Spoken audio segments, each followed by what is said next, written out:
Hey, we've got a response from Arrowhead CEO regarding the latest tech developer blog post. Not only that, but it seems quite a few players are unhappy with the response.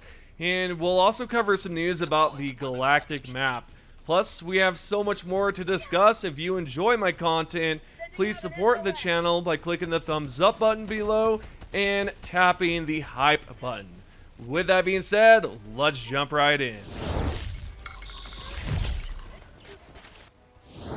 Okay, earlier today I covered the developer's latest tech blog post. They discuss solutions, why shrinking the installation size is tricky, and long-term plans like upgrading the engine and more. I suggest checking out that video after this one is over with. Alright, now that you're aware of what's going on, let's check out Arrowhead CEO's response to the situation, plus some of the questions he answered. First, let's see what he had to say when a Helldiver asked when more optimization is coming. Arrowhead CEO Sham Georgiani replied or responded that there's no single performance patch fix. Several long-term fixes will improve Helldivers 2's performance. Lastly, in this post, he noted the next patch will include some improvements, as will the one after that, and so on.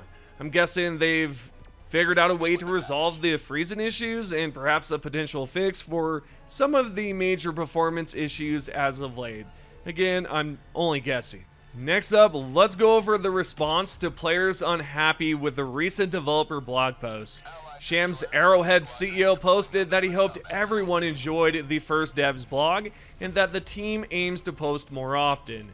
Shortly after that was posted, a Helldiver chimed in stating they didn't enjoy it and that it upset many players. When Shams asked why, another Helldiver responded explaining that the game's large file size forces some players to install it on a hard disk drive, though they'd prefer an SSD if the size were smaller.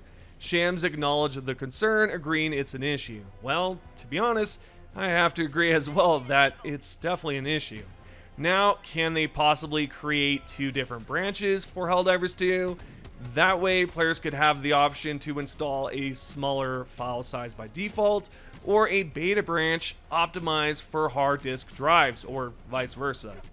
That's exactly what this Helldiver named 8-Bit Shadow asked. Shams responded to that Helldiver, stating that it's a solution the devs are considering and may explore further. This approach seems like an excellent way to address the file size issue, and to be fair, it's likely the best solution given the dissatisfaction from players, about the latest dev tech blog posts. I mean, the last thing Helldivers 2 needs is more negative reviews piling up. Personally, I'd much rather have the option to choose between two different branches, but you can tell me what you would rather have the developers do instead. Feel free to post a response below this video. Let me know what you think about two different branches. Anyway, on a related note, a Helldiver wanted to know if they could just change the solid state drive as the minimum requirement. Well, Shams responded to that exact question, saying that changing the system requirements after launch is certainly possible, though it's not something to do on a whim, and they're looking at other options. I don't see why it would be an issue. However, of course, I'm not a developer, so I'm just assuming it wouldn't be a problem overall. If we look here, he said it's doable, but they shouldn't rush to that option. I'm guessing there'd be some negative feedback if they did, and it's probably best to avoid that, right? Nevertheless, we've got another Helldiver who pointed out how the developers are still digging themselves into more technical debt. This Helldiver emphasized there's no hate, and we've all needed an operation update for more than a year, stating that the situation is only getting worse. Shams wrote back to say that's exactly what they're doing right now in terms of improvement Helldivers 2. He explained that if they could have done a 60-day performance patch to fix most of the issues, then they would have chosen that option, but the fixes required to improve performance will be gradual and take several updates before things get better. So yeah, there's nothing new there, right? We've heard this multiple times, and it seems like their game plan won't change. There's not going to be a 60-day patch. Honestly, I couldn't tell you why it'll take several patches to see performance improvements, but that's their reasoning for not rolling out a 60-day patch. Perhaps it's due to the size of their studio, how many devs they have. Or perhaps it's because they plan to update the game engine sometime down the road. Who knows? Lastly, there's one more response from Arrowhead's CEO. Helldivers said in reply to Sham's post that they should have improved performance when the game first launched, and Shams agreed, admitting it's their screw-up. He also acknowledged that they should have focused on health from the start, but everything is changing now, so it'll take time for the improvements to be felt. He also posted that 100% they need to look ahead and future-proof, while adding that both players and the team have been playing the game and want to feel the improvements. Now, all in all, it's strange to see how things have gradually gotten worse over time, and players are certainly not happy with the outcome or the devs' blog posts about the situation overall. If you were to ask me about my thoughts on the whole thing, I think it's great to see a response and communication from the devs rather than them ignoring the community and leaving us in radio silence. But I could also understand and 100% support why so many are clearly upset. It's definitely an odd situation. So before we continue on with the news, I have an important question to ask you, and hopefully you'll be able to answer it in the comments. What I'd like to know, and if you can't answer it, I'll be sharing this information with the developers as well as the poll answers, because I'm going to ask you guys a question and hopefully you'll answer that in the polls too. But what I'd like to know is how many of you are using a hard disk drive and how many of you are using a solid state drive. Let me know in the comments which one you're currently using. Alrighty, continuing on, we've talked about the CEO's response to players' feedback about the devs' blog posts, so what will the next one be about?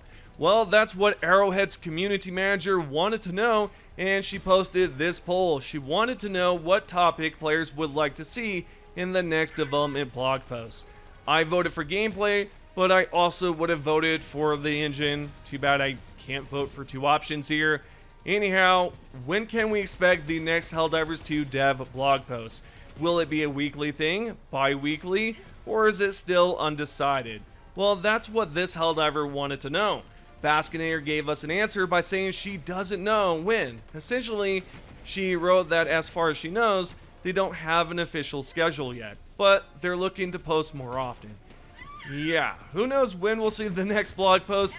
I'll be sure to keep you all updated on what's going on as the weeks go by, so stay tuned. Now that we've discussed all of that, we need to talk about the galactic map and the Mage Order. If you haven't paid attention lately, you might have missed that the Incendiary Corps are now on Minkent. They were previously on Tarsh, but managed to jump over to Vernon Wells and are now orbiting Minkent. This will complicate the liberation situation, considering the Incendiary Autmaton variants can be annoying, especially the shotgun variants that fling incendiary rounds and can hit you from a mile away or even up close. They can be very dangerous. With that said, once we're done with Lesoth, we'll have to face the Incendiary Autmaton variants, and on top of that, the resistance just recently increased to 3.00 from its previous 2.00. If I had to guess, I'd say the Incendiary Automatons are the main reason for this slight bump in resistance. Overall, it's going to be a tough battle, and that's pretty much all you need to know about the Mage Order and the Galactic Map news. Next, I'd like to bring up that Arrowhead is looking for a senior sound designer to improve the audio. Before we get into the details, we can see the job listing right here on their website. The sound designer who gets hired will lead the design and implementation of a wide range of sound effects. I'm almost certain this will be for Helldivers 2, though it could possibly be for their new game they're developing. Nevertheless, they want the person hired to deliver the highest quality audio that reflects the creative direction, such as key game elements for enemies, player actions, environments, VO, and UI. On top of that, as I mentioned previously, they want the senior sound designer to review and improve the audio workflow. Interesting stuff. I don't know for sure, based on the information here, if they're planning to have this role improve the current audio in Helldivers 2, but I sure hope so, because as you Helldivers know, Helldivers 2 needs audio improvements and a fix for the charger, which is going to arrive mid-October this month, specifically the fix for the charger audio issues. I've got no idea if this is going to help if this person that's getting hired is going to improve the audio currently, but we'll see what happens. Lastly, we've got the top 3 comments. First from Adam9021 that talked about how the developers should make it one default size, the 30 gig one, and have the 151 as an optional download for the HDD hard disk drive. Totally agree with you. The second top comment comes from Dale that dislikes that people try to argue realism, and that Helldivers 2 is inspired by Starship Troopers, and that there's a bomb that weighs over 1,000 pounds should absolutely destroy you at any distance we throw. The third and final comment is by Destitute47 that says that he appreciates the Helldivers channel basically because I'm straight to the info and you appreciate my work a lot. And I'll tell you this right now, I genuinely appreciate your comments so much. I appreciate the other fella that comments below this one. I'll probably throw your comment in there as well. Without your support and everyone else, I wouldn't be able to do this. And you're the main reason, and as well as everyone else, that I continue to do this, because you guys are awesome. So thank you very much. With that said, I hope you have enjoyed today's video. If you have, consider tapping the like button and the hype button below the video, as well as subscribing and turning on notifications. I appreciate everyone, as I always say, from the subscribers, the members, and the lurkers. Without your support, I wouldn't be able to do this, as I've just mentioned a few seconds ago. So thank you for watching, and I'll see you in the next one.